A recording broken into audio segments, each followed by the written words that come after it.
boy.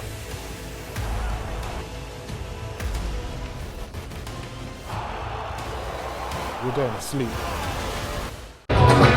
UMAR AHMED IFL to the MTK Global. We're at the MGM National Harbour. What a 6th rounder that was, Eddie. Unbelievable 6th rounder to start the night. I have to say, I wasn't even responsible for it. Local kid from Mexico that was supposed to be fighting over Jones. Absolute war. Right man won. A little bit wide, Umar, you thought? Because your judging abilities are second to none. Really good fight. And we're going to see Truck come out now. Lorenzo Simpson, who's a great young prospect. So we're going live now. Are you sure you don't want to take any responsibility for that fight? Yes, I made that fight. I thought it was going to be a great way to start the evening. And looking forward to a good night. Right, I want to talk to you about Shelley Finkel's comments recently. Said that he'll be attending next Saturday at the Garden, but Deontay Wilder won't. What's your sort of thoughts on that? It's alright. I mean, Deontay's just finished his fight in New York, probably gone home. Does he want to come back? I think that because Deontay knows he's not going to fight Joshua, or he doesn't want to fight Joshua, why? There's going to be a lot of pressure on him. If he's there, we're going to put it on him. Media are going to put it on him. Fans are going to put it on him. And if he knows he's fighting Ortiz, there probably isn't a huge amount of point in him going, to be honest with you. But I hope he goes. Well, no, I don't think he will. But he keeps obviously saying one face, one name, as you say as well. So surely he should be attending. What can we do? What can we do? We want the undisputed fight. We can't make it any clearer. I don't really care about Deontay Wilder. We've got to care about Andy Ruiz. Next week, Britain takes over Madison Square Garden. And America get to see Anthony Joshua live and up close. All I care about is Joshua-Ruiz. Once that's dealt with, and touch wood, AJ gets the win, we'll move on and we'll push as hard as we can for that fight. But you have got to push this fight, because all we want to do is try and make that fight. But they seem to have other plans. But he was invited, right? Yeah. Also, Spencer Fearon and Johnny Nelson put something out on Sky Sports YouTube page, the boxing channel, said that after the Brazil knockout, Wilder warrants a 50-50 split. Thoughts? So that Johnny and Spencer? Yeah. So I don't think there's any point commenting on the splits and negotiations if they won't even sit down and have a conversation. What's the point in even talking about what the deal's going to be? At the end of the day, Wilder has significant value in that fight. It's a great knockout. It was Dominic Brazil, but they only sold 6,000 tickets and the ratings were terrible.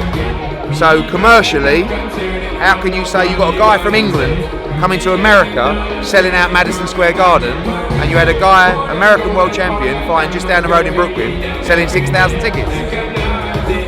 So, listen, splits can be discussed. It's not up to me to give him 50-50. If AJ wants to give him 50-50, that's down to him. Do I think he's worth 50%? Absolutely not. Maybe we have to give him that to make the fight, but he said a couple of weeks ago he wouldn't even take the fight 50-50. So all this conversation is irrelevant. All that matters is Joshua-Ruiz next week, Callum Smith and Dan, Taylor against Pearson, Josh Kelly against Ray Robinson, Boazzi against Periban, Algieri against Coyle. A fucking monster card, mate. Spencer also on that podcast slated Boazzi Periban a bit as well. Well, you know, I mean, Periban is someone who has mixed at world level, gone deep rounds. I think in his last fight he lost to that was at 168, right? Yildirim. Yeah. But listen, he struggled at 168 for years. When I had him over to fight James DeGale, he couldn't make the weight. So he's a big guy. It's a fine fight for Boazzi. He's coming over making his American debut. And by the way, he's probably headlining a show in Manchester 5 weeks after. So, you know, Spencer Fearon, my friend, expert, the knowledge. So, and just lastly, with Callum Smith and Dan, again, been getting criticism. I know he beat Murat on paper, but really, was that? Did he win that fight? I just think it's a very solid defence. He needs to move up to super middleweight. He's been in a deep level with quality fighters. It's Callum Smith's first defence after George Groves. He's been out of the ring for 8 months because he had a kid. But, you know. What do you want to do with Callum next though? I want him to fight 3 times this year. So he's going to fight in September and December, hopefully. Who are we looking at? I don't know. I mean, Unification? I'd like to bring him home to Liverpool. to fight. He's going to have a mandatory against John Ryder at some point. We're looking at the Canelo fight. I think you've got the Golovkin fight if he decides to go to 168. There's loads of fights for him, but most importantly, beat Hassan and Dam. I mean, you're talking about like, someone said to me, I mean, how, you know, you slated Shefbat Ifasu Chatuti, and you're putting him with Van Dam. Are you serious? Like, you're comparing those two, and Dam and Su Tutti Frutti. Like, so, you know, it's a good fight. It's a great card. We're on fire. All right, Eddie, I'll catch a word with you after Devon Haney. Top man.